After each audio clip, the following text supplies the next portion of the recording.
अस्सलाम वालेकुम। तो आज की वीडियो मेरी कोई रेगुलर वीडियोस की तरह नहीं होने वाली। इसमें मैं अपनी कोई रूटीन शेयर नहीं कर रहा। इसमें बस हमें बात करनी है इसराइल और पैलेस्टाइन की वॉर के बारे में।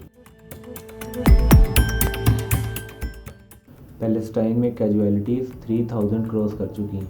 क्या इस सारी जंग के दौरान हमने बस यही सुनना है कि हम इसमें कुछ नहीं कर सकते?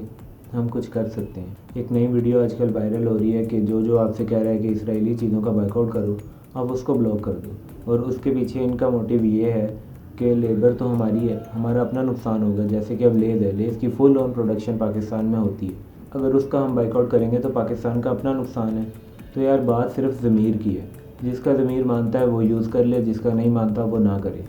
3 से 4 वीडियोज़ हैं मेरे पास जो कि इंसान पूरी देख नहीं सकता। और वो सब कुछ पैलेस्टाइन में हमारे भाइयों के साथ हो रहा है। मुसलमान का भाई होता है।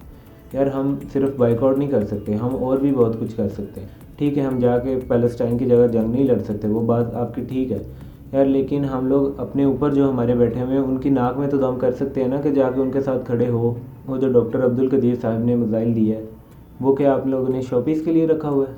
याद करो जब इंडिया के 2 जहाज़ आए थे सुबह के टाइम, दोनों गिराए थे। और उसके बाद भी ख़तरा था कि शायद और जहाज़ आएंगे। तो तुम लोगों ने उस मिसाइल का टारगेट लॉक किया था इंडिया में, और उसका स्क्रीनशॉट सेंड किया था इंडिया को, सिर्फ डराने के लिए। तो अब नहीं कर सकते तुम वो एक मिसाइल, उसका टारगेट लॉक कर दिया ना तुम लोगों ने, तो ये बात ख़त्म हो सकती है। और अगर वो फायर हो जाए तो इसराइल सफ़ाई हस्ती से मिट जाएगा। फायर ना करो, इतना तो कर सकते हो ना कि टारगेट लॉक करके उसकी पिक्चर सेंड कर दो, सिर्फ डराने के लिए। यार वो तो इतना भी नहीं मांग रहे, फ़लस्तीन के भाई हमारे इतना भी नहीं मांग रहे। वो कह रहे हैं सिर्फ सपोर्ट कर दो हमारी, बोल के कर दो। लेकिन ये तो वो भी नहीं कर रहे। जिस दिन हम लोग एटमी ताकत बने थे ना, उस दिन फ़लस्तीनी लोगों ने मस्जिदों में जाकर नवाफिल अदा किए थे शुक्राने के, कि हम लोगों के भाई एटमी ताकत बन गए हैं, अब कोई हम पर रहम हो जाएगा। कम से कम उन नवाफिल की इलाज रख लें। और बाइकआउट करना है, ठीक है ना, बाइकआउट करना है। इससे थोड़ा बहुत नुकसान अगर आपकी अपनी इकोनॉमी को हो रहा है ना, तो वो बचाना ज़रूरी नहीं है जितना फ़लस्तीनी भाइयों का खून बचाना ज़रूरी है। तुम लोगों के अपने पैसों से तुम्हारे भाइयों का खून बह रहा है। रही बात जॉब्स की, तो उसका भी हल हो सकता है कि अगर एक चीज़ की डिमांड बढ़ रही है तो उसकी प्रोडक्शन भी बढ़ानी पड़ेगी। प्रोडक्शन बढ़ेगी तो लेबर तो ऑटोमेटिकली बढ़ेगी। इसमें टेंशन क्या है? और किन चीज़ों का बाइकआउट करना है मैं आपको बताता हूँ। तो अब बात आती है कि बाइकआउट करना किन किन चीज़ों का। आपने सिर्फ इजरायली प्रोडक्ट्स का नहीं बल्कि अमेरिकन, ब्रिटिश, इनका भी बाइकआउट करना है। क्योंकि अमेरिका के बगैर तो इजराइल कुछ भी नहीं है। फंडिंग्स तो सारी वहीं से आनी है ना। सबसे पहले बाइकआउट करना है मैकडोनल्ड का। ये लोग डेली बेसिस पर 500 बर्गर्स डिस्ट्रीब्यूट करते हैं इजराइल की आर्मी को, और इजराइल के आर्मी पर्सन्स और उनकी फैमिलीज को फ्लैट 50% डिस्काउंट देता है। मैकडोनल्ड का अल्टरनेटिव आप यूज़ कर सकते हैं Cheezious, the best fast food brand in Pakistan. और कोल्ड ड्रिंक्स में आपने बाइकआउट करना है पेप्सी, कोका कोला, स्प्राइट और फैंटा का।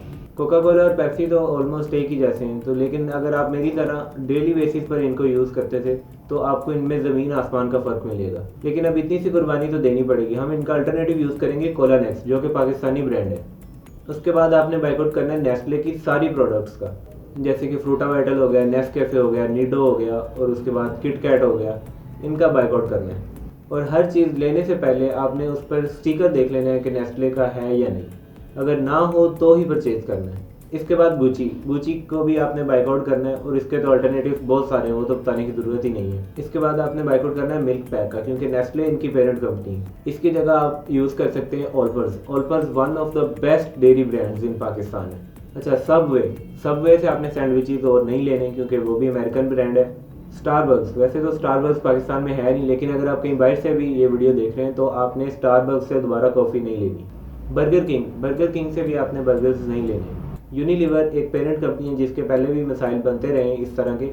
इसके हमने सारे प्रोडक्ट्स को यूज़ नहीं करना जिनमें फेयर एंड लवली आती है, जिसमें डव आता है, लाइफ बॉय आता है। आपने चीज़ लेने से पहले उस पर, उसकी बैग पर पीछे इन्फो लिखी होती है, आपने चेक करना है कि कहीं ये यूनिलीवर की तो नहीं है।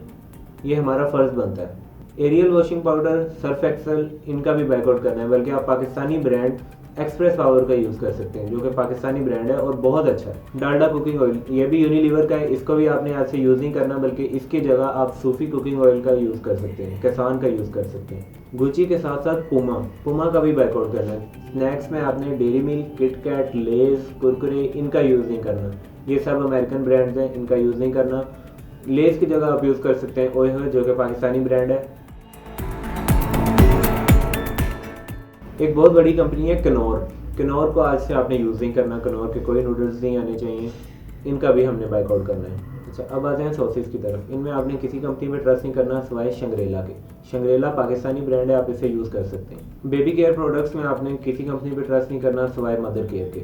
आप मदर केयर यूज़ कर सकते हैं, ये पाकिस्तानी ब्रांड है। डायपर्स में पैम्पर्स की जान छोड़ दें, अब ये भी अमेरिकन ब्रांड है। इसकी जगह आप यूज़ कर सकते हैं मोलफिक्स, जो कि टर्किश ब्रांड है और वो भी हमारे भाई हैं। और आप यूज़ कर सकते हैं रॉकेट, आप यूज़ कर सकते हैं बोना पापा, ये दोनों पाकिस्तानी कंपनी है। हेयर केयर में शैम्पू है ट्रस्ट में, ये आज से आपने नहीं लेना, ये भी अमेरिकन ब्रांड है। आपने डव का कोई शैम्पू नहीं लेना, आपने लाइफ बॉय नहीं लेना, आपने सनसिल्क नहीं लेना, ये सारे ब्रांड्स उनके हैं। आज से आपने ट्राई करना है कि आप चिल्तनपुर का शैम्पू लें, ये पाकिस्तानी ब्रांड है। अगर आपको कहीं से नहीं भी मिलता, आप दराज से ले सकते हैं। मोटी मोटी 4-5 चीज़ें मैंने आपको बता दी हैं और उनके अल्टरनेटिव्स भी। इनको आप बराए मेहरबानी यूज़ ना करें, और कोई भी आपको जो कह रहा है ना कि ये यूज़ करने से हमें कोई फ़ायदा नहीं होगा, तो उनकी बातों पे ध्यान ना दें। इनको बायकॉट करना ज़रूरी है। और जो चीज़ें मैं आपको नहीं बता पाया, उसका ये मतलब नहीं है कि आप जाके यूज़ कर लें। आप पहले एक दफ़ा चेक कर लें। आप, ये आपका फ़र्ज़ बनता है, आप एक दफ़ा बैठें लैपटॉप वगैरह लेकर, मोबाइल लेकर, आप एक दफ़ा देखें कि आप डेली रूटीन में क्या क्या चीज़ें यूज़ कर रहे हो, कौन कौन से प्रोडक्ट्स यूज़ कर रहे हो, और उनमें देखो कि कौन कौन सी चीज़ें अमेरिकन, ब्रिटिश, इटालियन या इसराइलियन हैं, उनका बायकआउट करो। अगर जो मैंने अल्टरनेटिव्स बताए आपको वो पसंद नहीं है, तो आप अपनी मर्ज़ी से ढूंढ सकते हैं, लेकिन ये काम ज़रूरी है।